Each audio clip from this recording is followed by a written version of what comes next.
Welcome back to Oak Road Diaries, part 2 of our conversation with Rick Diamond. If you joined us for the first part, you already know that we've been exploring what it means to live with intention, purpose, and connection. Now in this next chapter, we dive even deeper, uncovering the practices, stories, and insights that guide Rick's approach to meaningful living. In this segment, we explore the moments that challenge us, the lessons that shape us, and the ways Rick's work encourages us to stay grounded while navigating life's complexity. From personal growth strategies to community-centered perspectives, this conversation invites reflection, practical takeaways, and inspiration for how to live more aligned and present in each moment. So take a breath, settle in, and let's continue this journey with Rick Diamond, exploring the heart of intentional living, the power of perspective, and the subtle ways we can reconnect with what truly matters.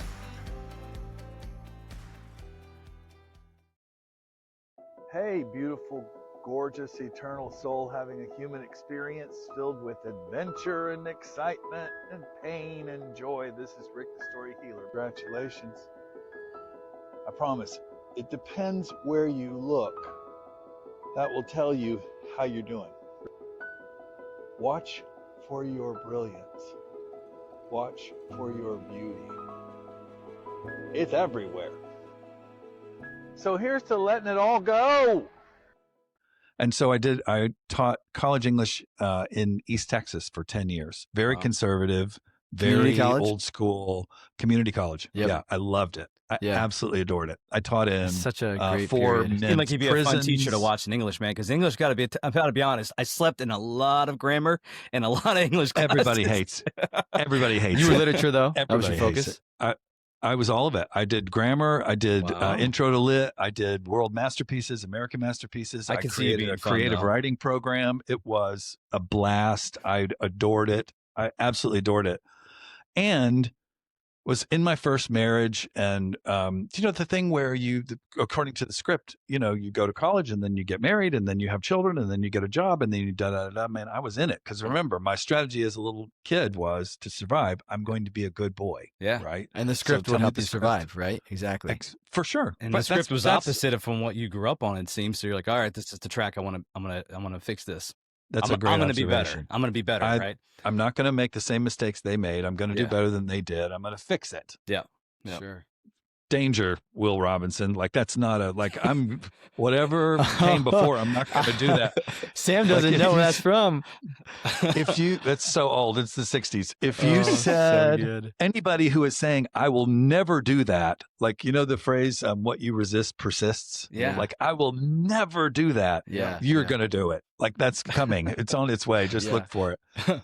It will surprise you. On a personal note, I said I would never go to Disney, and we are planning to go. And I'm happy for you. I I'm mean, excited. of course, superficially it's fun, but it's the opposite of everything I would about me. never I say hate that. crowds. Dude, I so wanna go. I want to go. The child in me wants to go. The adult in Yes. me, Hell, hell no, young because- kids? No, thank you. No, that's what Yeah, I'm saying. but- Like, if my wife and I can go on our own, yeah, we can deal with it. Well, But I'm it's one of saying those really things- young kids, like your kids. Yeah, they are young. less than a year I mean, old young. Like, no, thank you. Oh my gosh.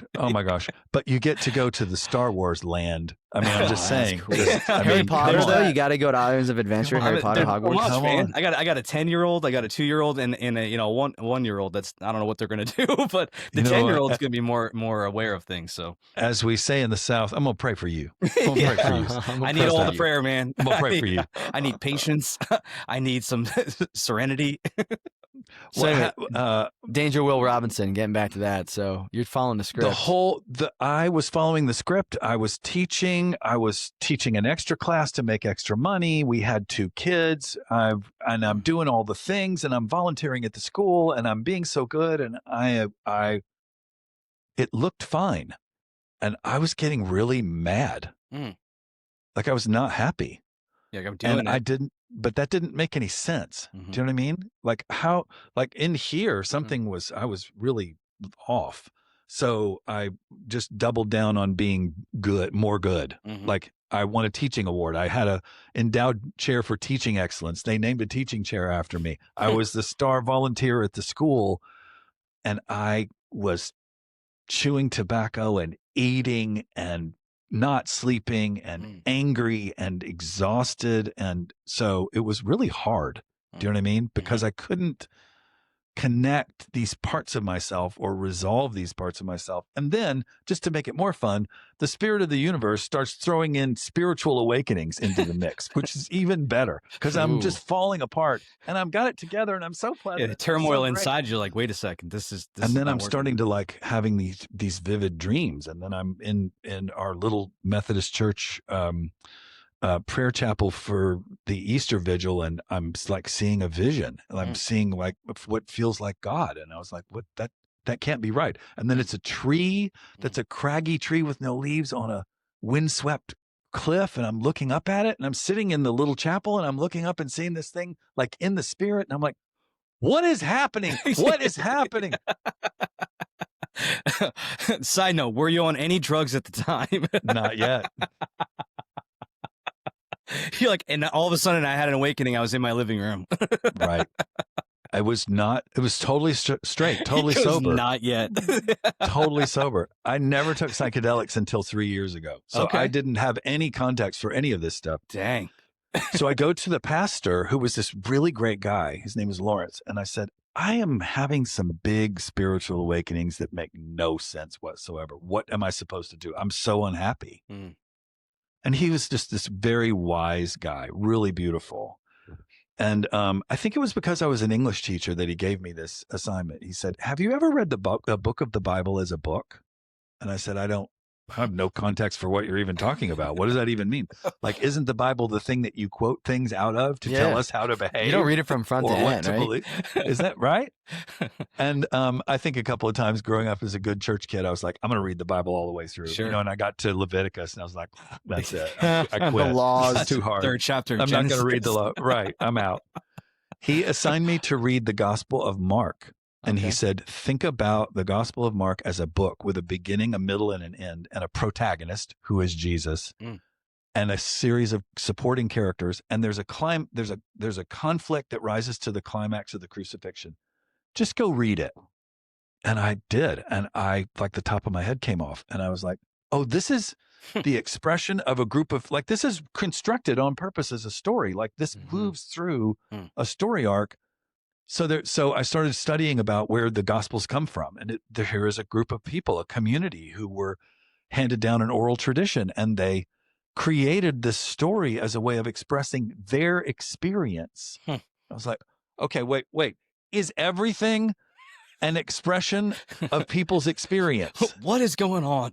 And the answer, of course, is yes. Everything is an expression of people's experience. That doesn't mean God's not in it. Right. It doesn't mean it's not true, but it also means that we can look at it by looking at what were these people experiencing? Like, what were they working out? What were they trying to figure out? And that's where story work really came from for me, was that moment where I was just like, oh, everything's a story. Not everything's a lie. Everything is something that we've constructed to make meaning, in which case I delved into the quest for the historical Jesus and archaeology. And I delved into the whole idea of Mary Magdalene as this awakened being. And then I got into where the Bible even came from. And then I went to seminary, and then I just got a job at our little Methodist church. So you're like, I can't teach anymore. I got to go do this. Yeah. I just was like, I'm on fire. I'm exploding. What's happening? Wow. So I went to seminary, and then I started full-time while I was at seminary at our little Methodist church. That pastor, we were now at a different church. We'd moved to a larger town, and the first staff meeting, I was told, okay, everybody, let's repeat our controlling principles. Let's repeat our goals. Asses in pews, money in the plates, satisfied customers. Gosh, that's crazy, man. Wow. That probably this is 3 well, years. that at least answers my one question for other churches out there. As I always questioned, I wonder if other churches are businesses. All churches are businesses. One of the tricks that I used at Journey Imperfect Faith Community to get around that, because that was such a turnoff for me for 10 years in organized religion, was as your pastor and your spiritual leader, I'm not ever going to know how much money you give to the church.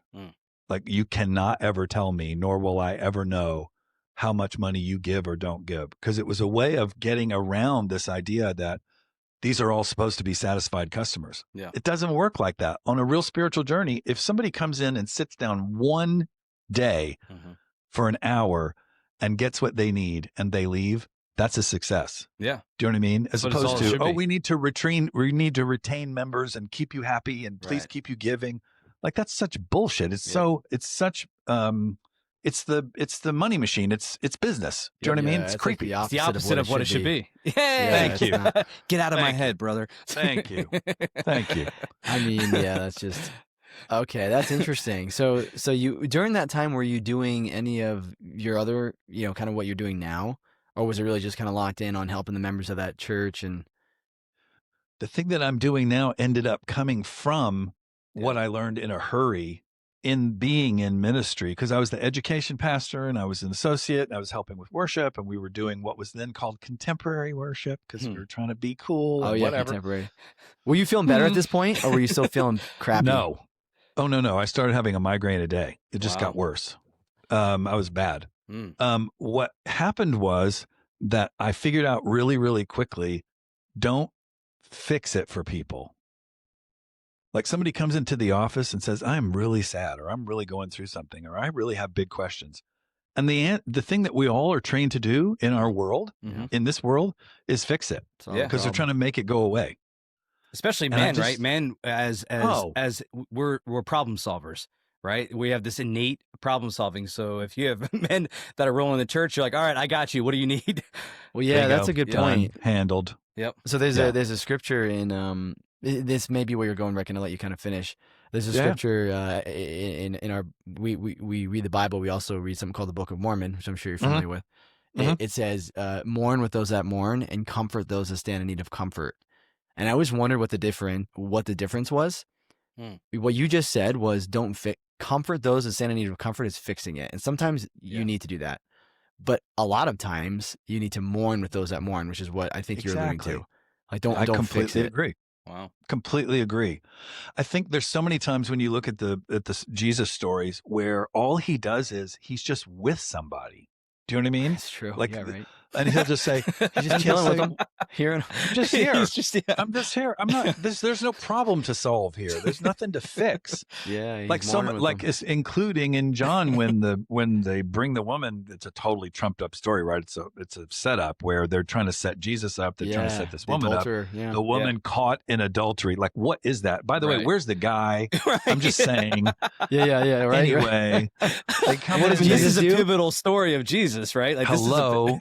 They throw this woman at Jesus' feet, and it says that he's squatting or sitting on the ground, and he's just doodling with his finger in the sand. And they're like, you need to answer this, da-da-da-da. So he knows that they're setting us up, and he just relaxes, right?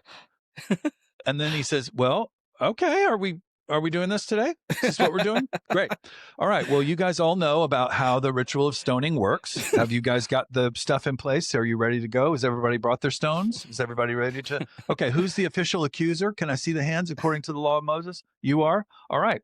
That says that if you are without sin today, you may be the ones who cast stones. Who would like to start?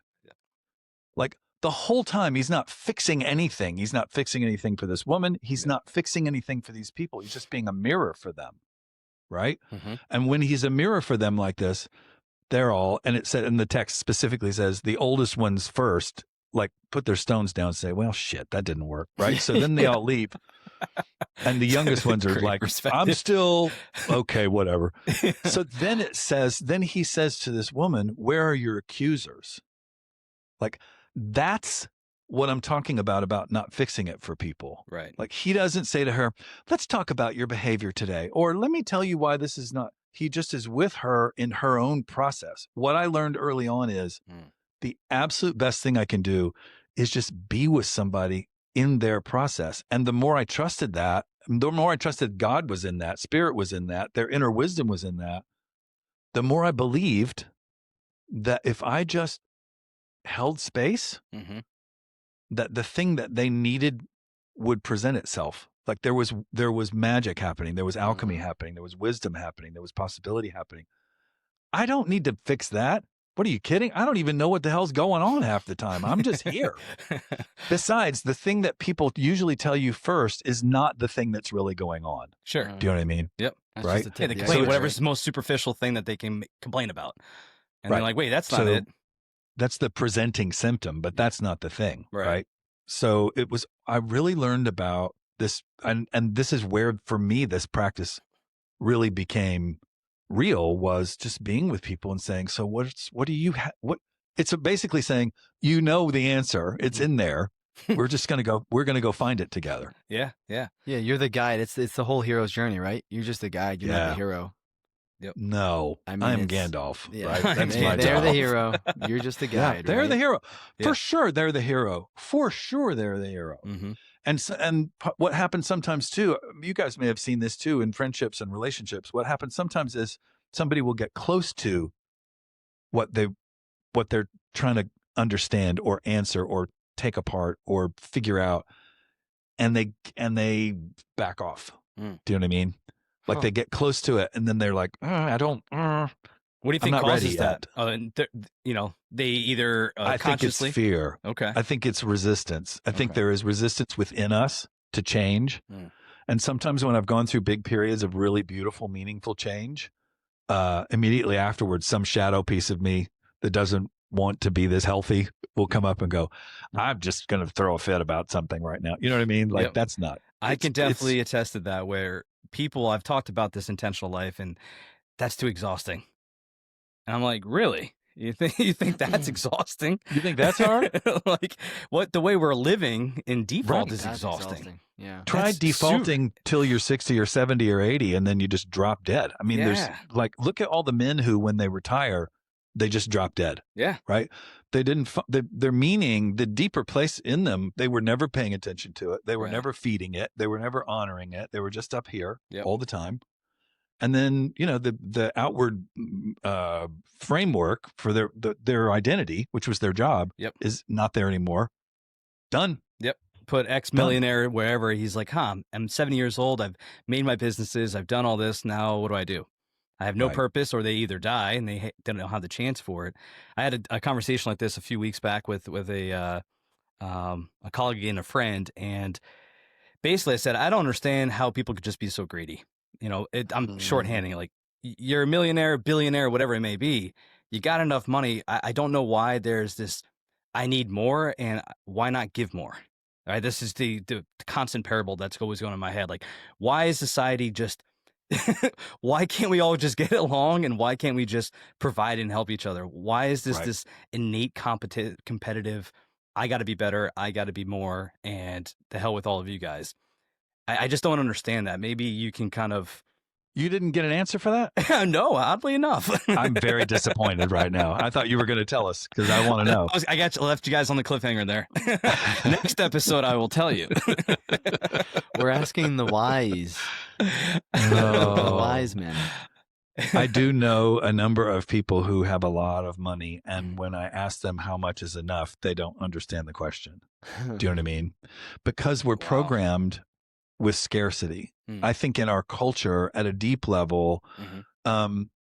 tribal cultures, communal cultures understand something that we don't understand. We are living in a culture in which we are told, and this is part of the script that many of us are raised with, in which we are told that there is not enough.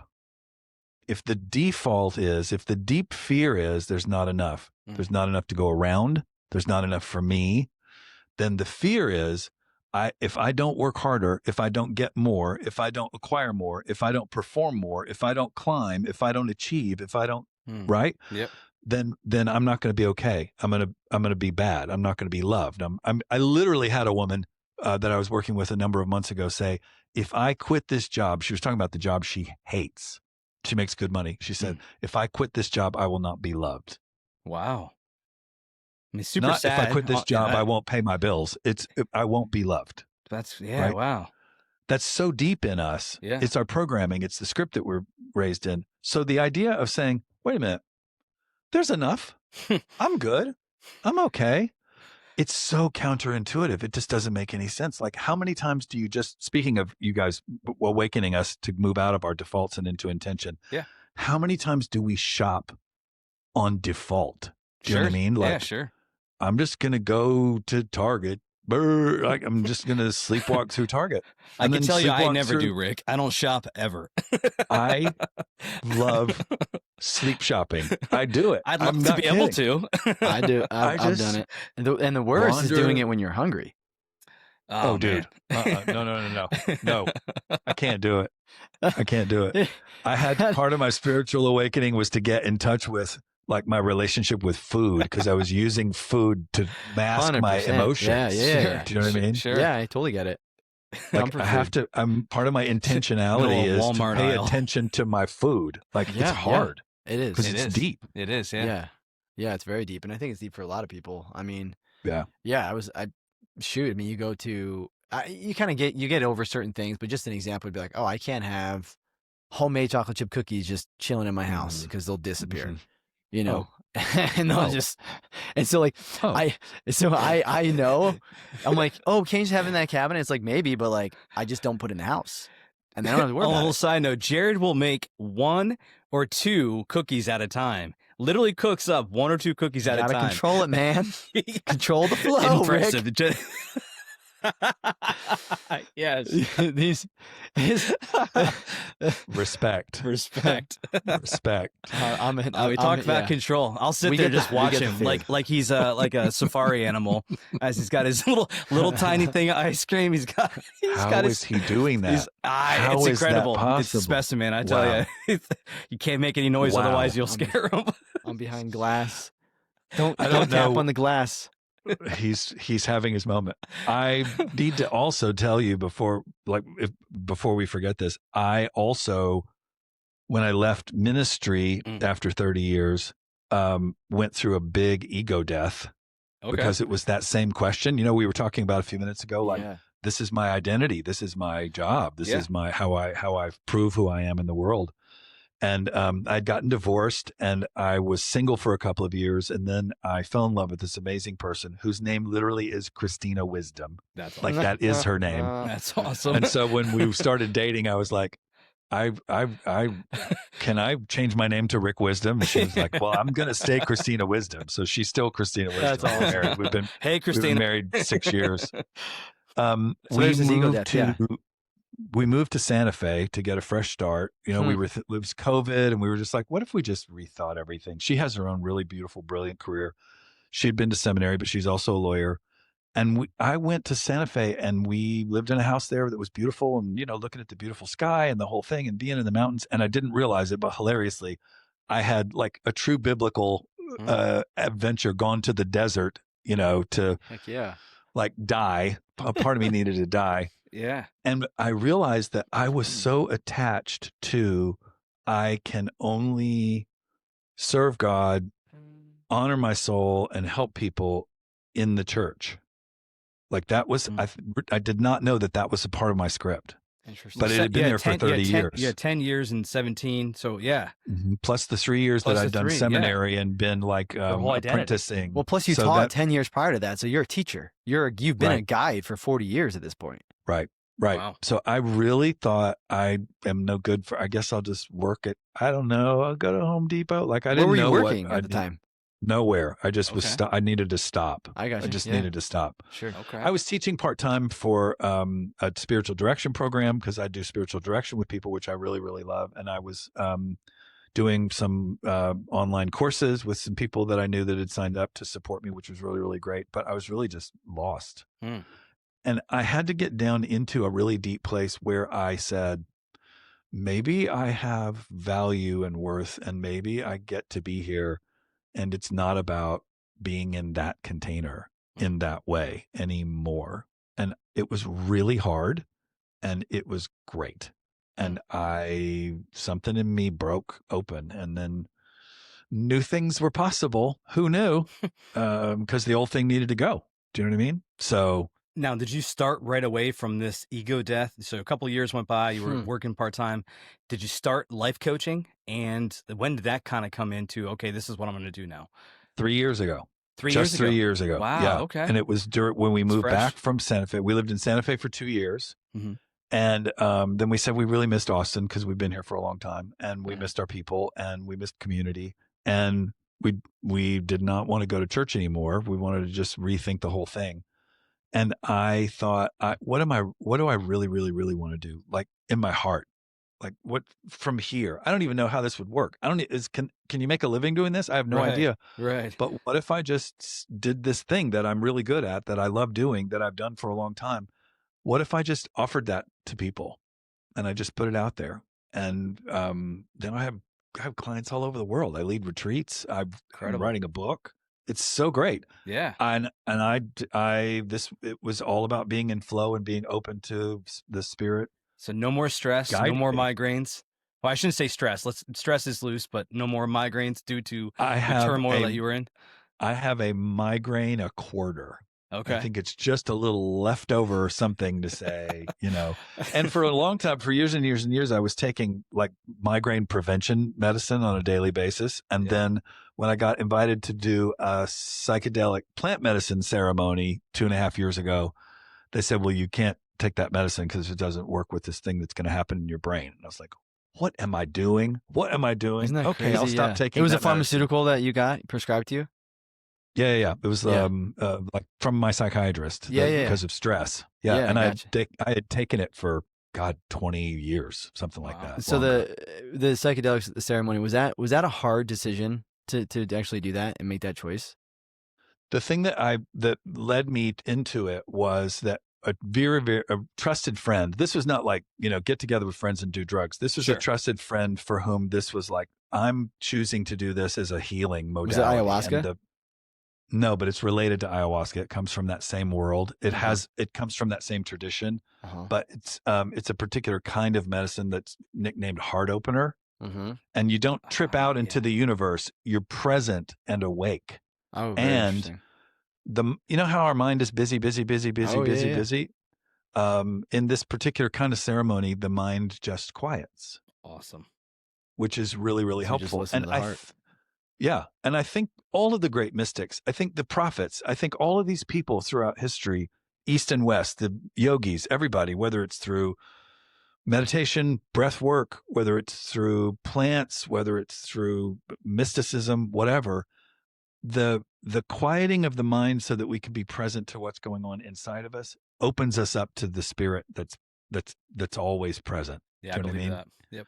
So I think that's what people have been experiencing forever, like all around the world. And we Westerners are quiet the mind in that way. Whatever the tool is, whatever the modality is, for me, it needs to be in ceremony. It needs to be in a safe space. It needs to be with a trained facilitator. That's my preference. That's how it works for me. Yeah. I have friends who do psilocybin by themselves, in the backyard, because that's a really neat way for them to connect to their heart or their spirit or their whatever.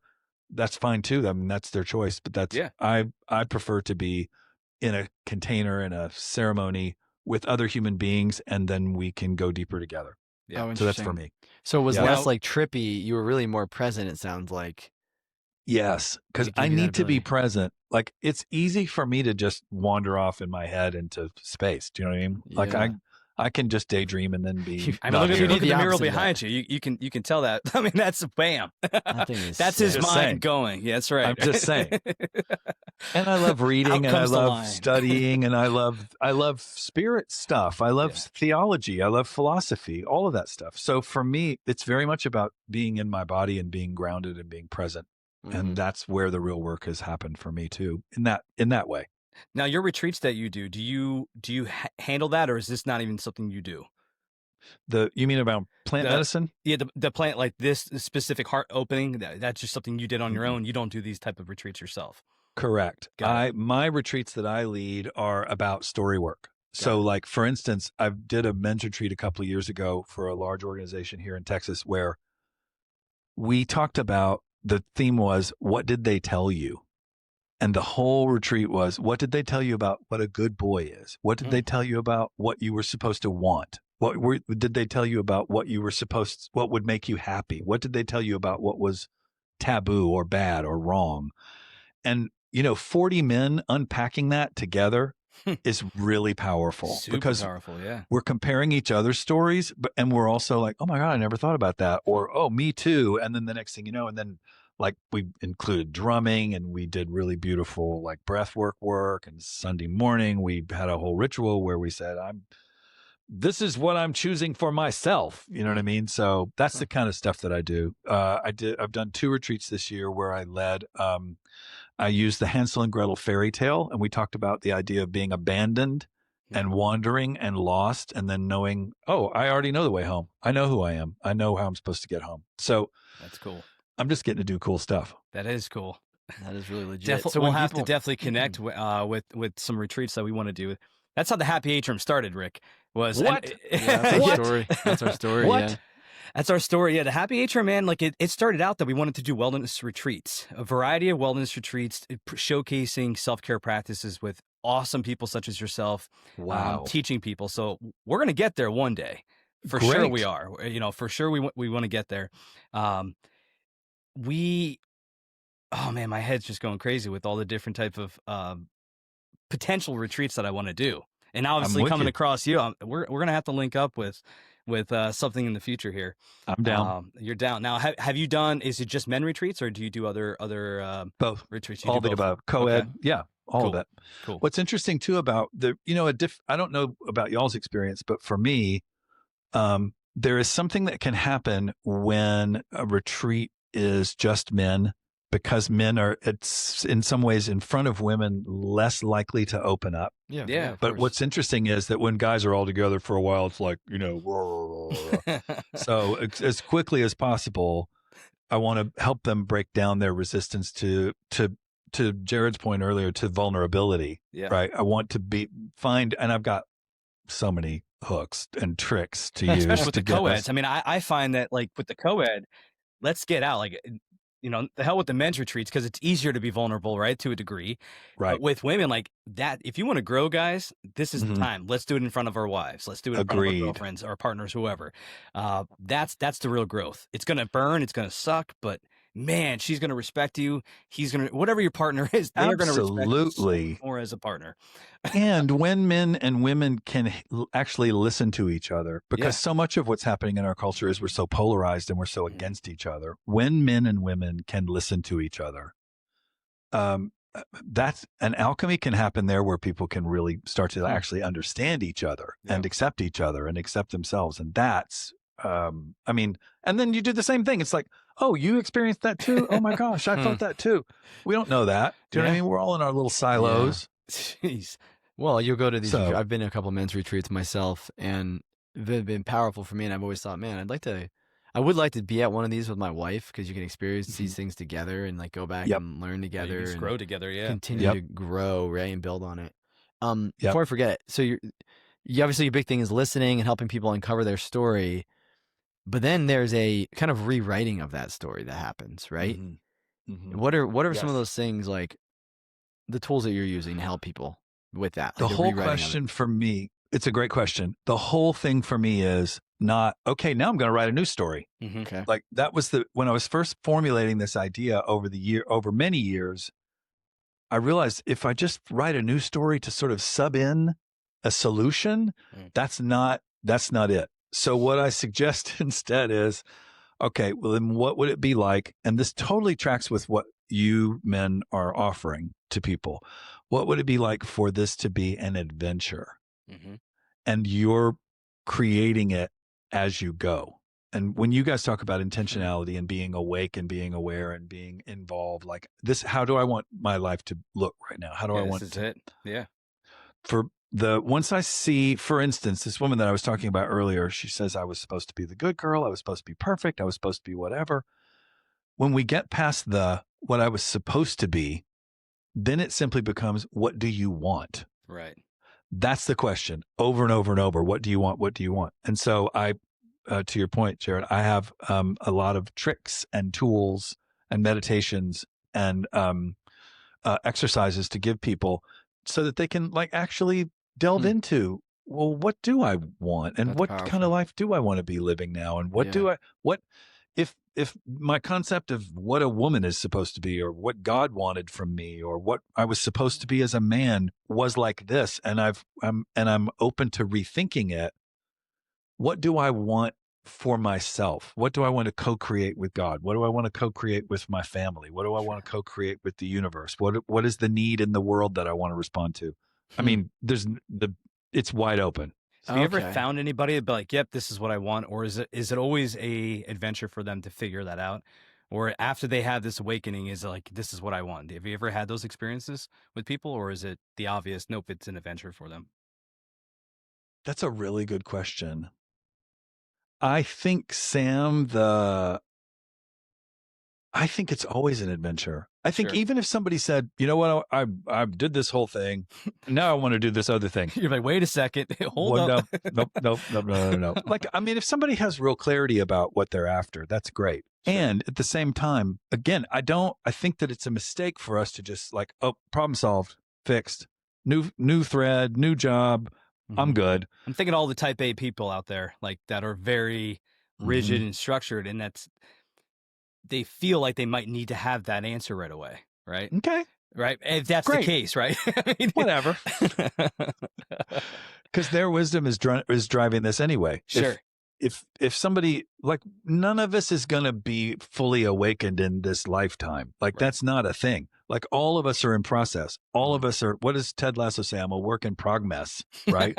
All of us are an evolving, awakening being. And a lot of the time in meditation, when I'm really, really quiet, what I hear is, I am being. Like, that's, when Moses says, well, all the Egyptian, has this awakening in the desert and this bush is on fire. And he says, well, all the gods in Egypt have names. What's your name? And this thing says to him, I am being. I am being. I am being. I am being. Like, it's not about arriving. It's not about fixing it. It's not about figuring it out, even though we want to so badly. It's about being fully in the being that we are being. You're constantly writing this adventure, right? As you're living We're it. always writing it, right? And it's open to, and part of what I tell people all the time is, you get to change your mind. You get to change your mind. You get to, What's if an you example? believe you get to change your mind. Like you're telling them those things, but like, give me maybe a pragmatic tool that that you would give them to help them change their mind. If somebody, I think it's really, really wise if somebody needs to stay on this path of remembering that they have permission to change their mind, that a practice that they can incorporate every morning or every evening or whatever is to say, what feels in alignment today? Like, it could be really, really simple. What feels like it's in alignment? And it might be that they've identified, this is my purpose, or this is my passion, or this is what I care most about, or this is what God told me, or whatever. This is what my heart wants.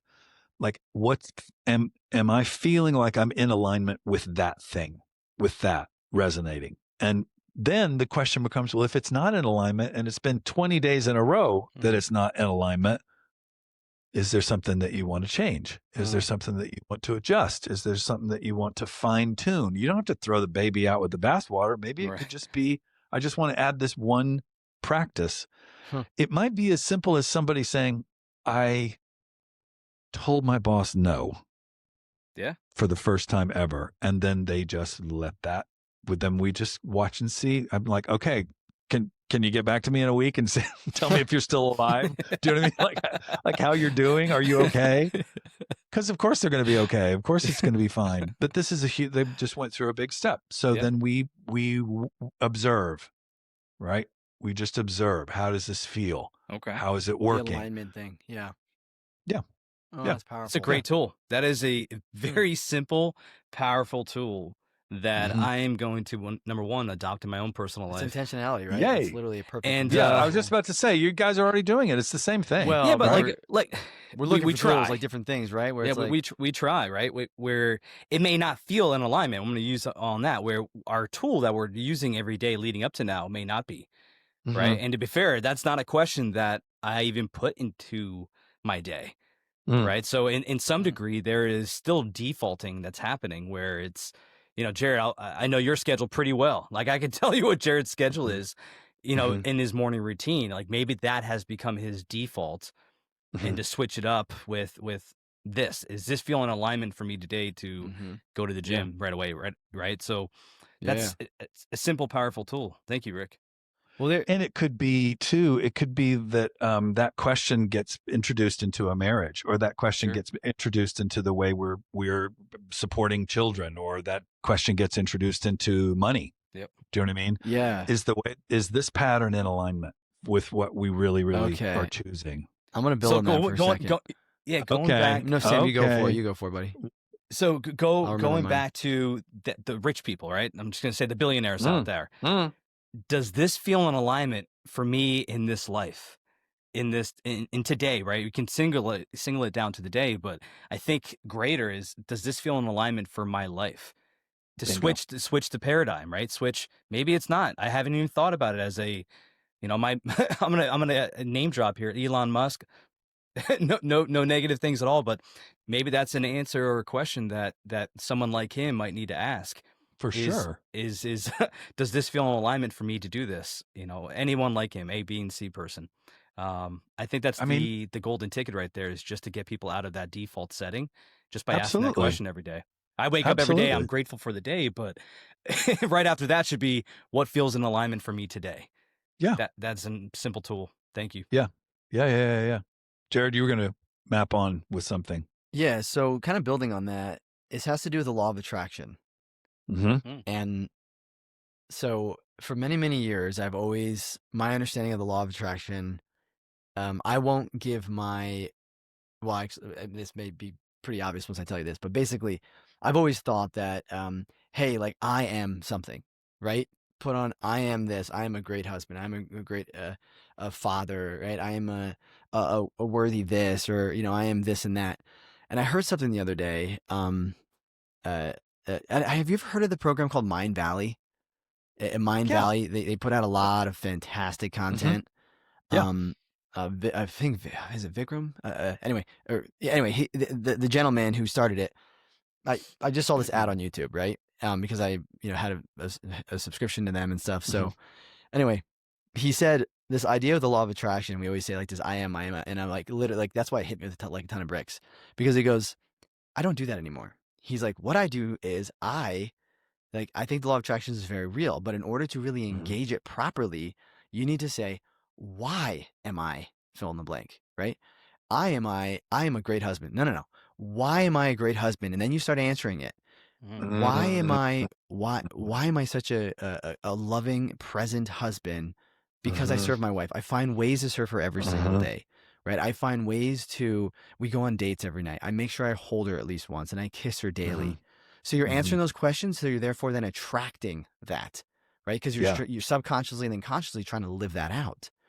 And so to build on what you were saying, this idea of, you can apply it to here and here. Well, and then I say, well, why am I a present and loving father, right? Or why this and why that? Why am I healthy and strong, whatever? And then I answer it, right? And that's something to go off of what Sam was saying, to kind of riff off that a little bit. I've been changing that part of my morning routine, right? And it's super powerful. And then all of a sudden I start seeing things like I'll meet this person. I'm like, how did that? Oh yeah, that's because, I get it. Anyway, I gave you a little bit of universe. I don't really know what I'm expecting you to say with that, but basically just general thoughts on maybe what you've learned about the law of attraction, how that jives with it. For me, thank you for both of those. For me, the thing that I'm really interested in is checking in with my higher self, spirit, soul, expression of God, depending on somebody's theology or their philosophy, is checking in within and saying that whole question about, am I in alignment? I feel strongly, I sense really strongly that the things that I'm supposed to learn, that I want to learn, that are for my highest and best good, the things that are the places where I need to grow. When I'm doing this practice of being in alignment, when I'm meditating, being open, praying, whatever you want to call it, that those things are going to come to me. And it's a question of whether I'm awake, intentional, paying attention, willing to engage, or I'm sleepwalking and defaulting and just not going to see the thing. The thing will keep coming to me as long as until I have mastered it, learned it, moved through it, incorporated it, integrated it, right? So for me, it's not even about me declaring what I'm trying to attract. It's about me being awake to what is in front of me. Wow. Because whatever I'm attracting, like whatever's in front of me, I called in front of me. Yeah, it's Sure. there. I'm You've absolutely, attracted yeah. it. You're less That's concerned why about this is here. attracting it. You're more concerned about being aware of the thing that's there. Yeah. Yep. Because there's a lot that I've attracted into my life. There's a lot that I called in that I didn't even know I was doing. You weren't consciously. actively thinking about this. Yeah. No. Yeah. No. Maybe Yeah, it was painful. Maybe it was wonderful. Maybe it was just to teach me something or whatever. I'm like, I don't, what is this? What is the least creepy way to say this?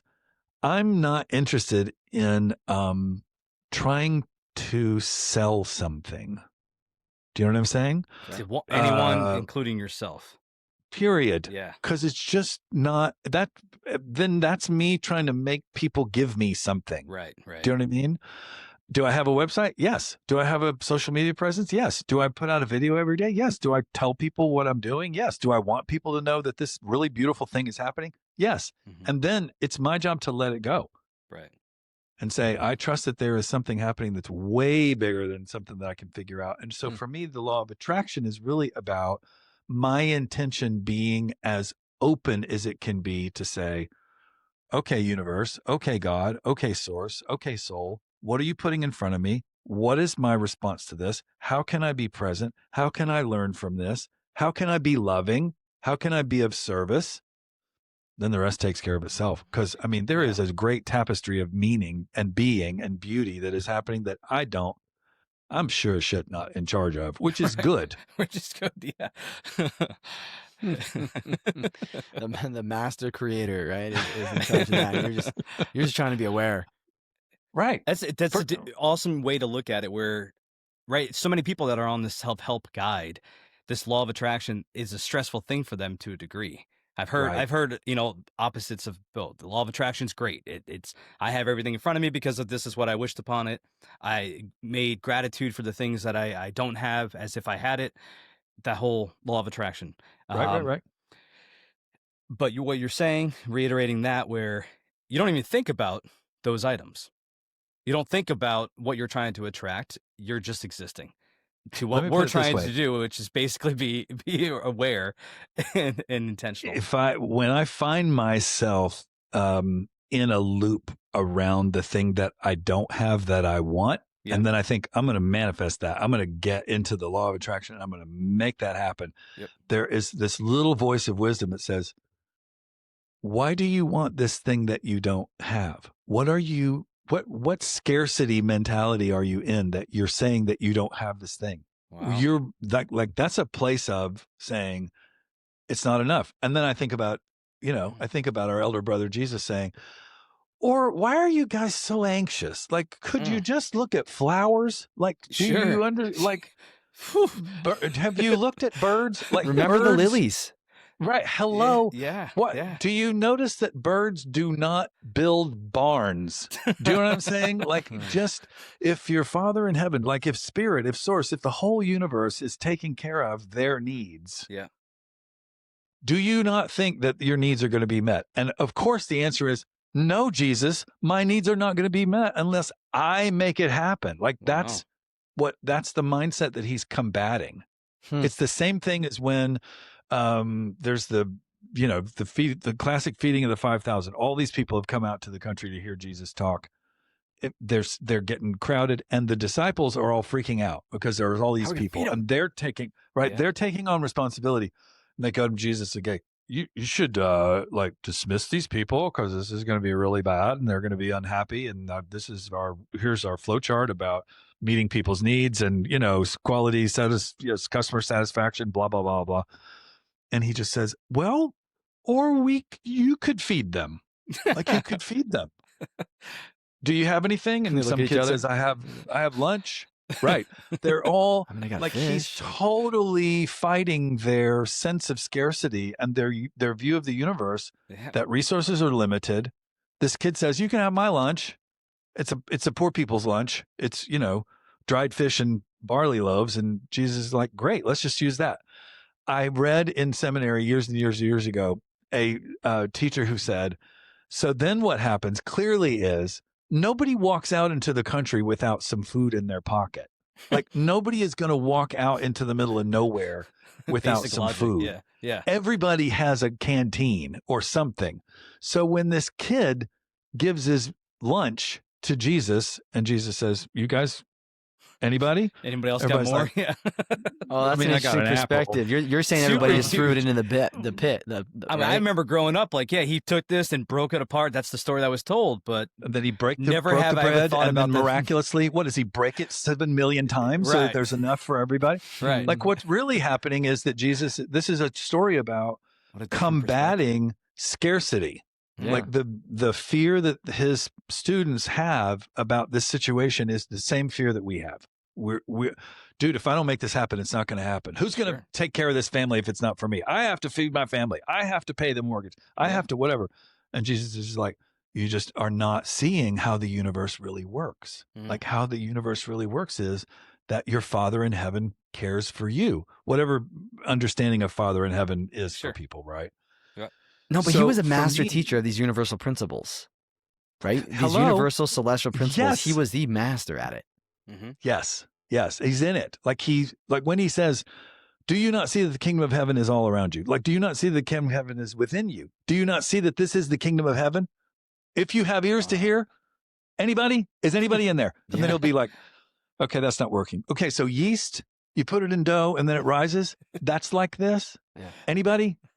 Okay, let me try another one. Right. I can just see him just working so hard to try and get this really mysterious stuff across to people who are just like us, Mm-hmm. Yeah. who are scared, who are anxious, who don't understand how much is possible because we live in the 3D world where we think everything is limited and it's scarce. That's a story Mm. that our culture has sold us on. Yeah. And I Scarcity just think it's mentality. bullshit. I think Yeah. it's wrong. I really do. Yeah. So how do you 100%. get out of that mentality, Rick? The scarcity. Practice. Practice. I was just gonna say, you gotta believe what Rick just said and try it. Mm-hmm. Yeah. Right. The next time you have that mindset, Seriously. and just try it, and it's little by little because it's gonna take Sure. a minute to get out of it. Oh man. Oh man, it's hard because everybody's participating. It's all like Richard Rohr, the Franciscan priest who founded the Center for Action and Contemplation in Albuquerque. He's a genius. He's brilliant. And he says, we are all living in a mass hypnotic trance I believe about scarcity. it. Yeah, I believe All it. of us. Sure. Like we're all watching TV and we're all watching stuff online and we're all thinking, I got to have more stuff and I'm not going to be okay and I'm not safe. And, that, And yeah. then of course we're operating out of fear as opposed to I'm Love. good. Yeah. I'm okay. There's love. There's connection. I'm Yeah, that's a blessed. good My point. gosh, I have so many blessings. Like I need another storeroom. I need another storage building. I need another. I mean, what are we doing? Right. And it goes back to a very basic principle, which is you wake up grateful every day. You think about whatever it may be, 3 things. You hear how many people out there say, just show gratitude. Showing gratitude will make you not want more. At least that's It's the idea huge. behind that self-care practice. It's just wake up and be huge. like, wow, I have this. I've been trying to teach that with my 10-year-old. He's like, I don't know what I'm grateful for. I was Mhm. like, just pick one thing, dude. He's like, I don't know. Jared, you can see Logan doing this. It's just practice. And he's just like, I don't know. I mean, he's 10 years old, but I'm trying to get him into that mindset. I don't want him to be 60 years old by the time he finally Right. has this epiphany. I want Right. him to have it as a teenager so he can trying to teach him to get, further down the line with his spiritual awakening. And so- Absolutely. So my son, he's just like, I don't know. I'm like, dude, think about all the I'm things just that you hearing have. his voice. He's like, I don't know, Dad. He's like, I don't know. I was like, what do you love? What is something that you love? Like, it was such a hard 5 minutes for me just to get him to say one thing. I'm like, he's like, my shoes. And I was like, dude, you love your shoes. Like, they're Yeah. expensive. They're nice. Like, Beautiful. are you grateful for them? He's like, yeah, Dad. I'm like, okay, see, we did it. Got it. Just 5 practice. minutes. Yeah. So that right Just there. So we practice. know it, right? All 3 of us, we know what it is, and there's plenty of other people out there. They also know what it is, but we deal with this default setting of I Yep. want more. I go Yep. through myself, right? My savings got hit, so I want more to go Right. put in my savings. It's such a And man, then- a and rat then we race think of we'll the be- wheel. Then we think we'll be safe. Yeah, that- yeah. That's another thing that I do in story work is to ask people, what is the thing that you think if you have it or you get it or you achieve it, you'll be safe? Mm. And why And do you that's think it's going to be safe? And are right. you really Where did safe? right? What does Yeah. that even mean? Where does that Right. belief come from? Like, what? Yeah. How old is that for you? A Right. big part of this story work too, by the way, is to go back to some part of our childhood or some part of ourselves that belief got grounded in, because the way children think is very absolute, right? It's Yep. very black and white. Either it's magical or it's like teacher says so, the Yep. Bible says so, mama says so. So there is that part of us that is very black and white thinking, very extreme. If I never get in trouble, then I'll be safe. Yep. And then that drives our behavior for 20 or 30 or 40 or 50 years, Sure. where I just don't want to get in trouble because then that will keep me safe. Wow. It's not going to keep you safe. That's not real. Right. That's a child's reasoning that's still running the show. That's the So story. it's just a question of seeing it, right? And then reframing it. So That's right. That's right. That's the story that we're telling ourselves. Wow. all the time. All the time. With you having this spiritual awakening, you know, it's safe to assume as a human being, you still go through all this stuff. Sure. Right. So because Of of course. having, of course, right. So because of having that spiritual awakening, that's the idea I think people are getting wrong. When I talk to people about this intentional living and just awakening as a loose word, they say, well, what's the point? Mm-hmm. Like, that's literally what their comments are. What is the point? And I'm like, what do you mean? What's the point? Like, do you love how you're living now? Because that right there might be the point. If you don't love what you're doing right now, then your point is to get out of what you don't love. So, but going back to what for you though, by having these tools, you can quickly get out of that spiral. Yes. Right. That's the whole point right there, is that because it's still going to exist. Right. We talked to Krikajna, the monk, the other month. It's still going to be there, but by having this foundation, you can quickly get back to the reset back to what it is. It's like meditative practices, right? You're still going to drift, but to get back in, that's the same thing. And I don't fight my mind anymore. Do you know what I mean? Like, I don't try and quiet my mind. My mind's just going to be busy. It's just a little busy beaver all the time. That's fine. Busy beaver. I love it. I'm not going to fight my emotions. I'm not going to say, oh, I'm sorry, anger, you don't get to be present here. Oh, fear, I'm sorry, you don't get to be here. They're here. Like, if they're here, they're here. So for me, spiritual awakening and emotional work and maturing is really just about making peace with what is. So it's easier to come back to center. It's just quicker. It's easier to come back to this place of a deep knowing and wisdom. And somebody cuts me off, or somebody says something I don't like, or something doesn't go the way I want it to. I have a little spike of anger or fear or jealousy or whatever, but I'm not stuck in it, like looping in it the way I used to be when I was in that space. So for me, that's the point, people. There's the point. It's just calmer. You know what I mean? It's, and then if the energy is not expended in, spinning the plates, then what can I use this energy for? Incredible. I could be creative. I could dream things. I could be in relationship. I could serve more people. I can be more present. Yep. So for me, that's what that's about. Incredible. As we're ending here, Rick, where can we find all of your stuff, your platform, your who drrickdiamond.com. The website is drrickdiamond.com. The my social media is at Dr. Rick Diamond. And then when I also have a free email newsletter that I put out every week, and so you can go to my website and sign up for that. And when I'm going to be having an event or I'm doing an online class or whatever, all that stuff is in the publications. And then people message me all the time through Instagram and TikTok, and I love it, and Facebook. So we appreciate it. And you're very responsive. That's how we got in touch with you. Yeah. So thank you so much. Thank you so much. Yeah. Rick, I got to ask, amazing. Some books that come to your mind. What are some interesting books you're reading right now? And just some top books of let's go more. I'm fine with, kind of fiction books that people would maybe find some serious value in, maybe not so theoretical necessarily, but like could be fictional, obviously could be in nonfiction, but just some books that come out. I just reread for the first time since high school, The Lord of the Rings. Oh, like the whole thing. Okay. It's so good. All It of is them, you so mean? The epic. whole- all of it. The whole Wow. thing. Fellowship of the Ring, Two Towers, and Return of Really? the King. I've That never might read it. take me 40 years to read all of them. It is so good. Oh, so you He like is fantasy such a good then? writer. It's Yeah. it's fantasy, but it's really the hero's journey, and it's really 100%. about all of us awakening to the struggle within us. I mean, it's about what it means to be human, and it's so good. Awesome. I also really love, speaking of Richard Rohr, Father Richard Rohr, I love Richard Rohr's book, Everything Belongs. Okay. I think it's really powerful because it talks about this idea of getting past duality, getting past the idea of something's bad, something's good. What is present for me, and how can it teach me what's happening that's for me, and beautiful. how can I That's incorporate it? He also has a really good book, speaking of Richard Rohr, he also has a really book called From Wild Man to Wise Man. Mm. And it's specifically about, the men's work movement, and about what we can learn about how to be not jerks. Do you know what I mean? Like Okay. be awake and whatever.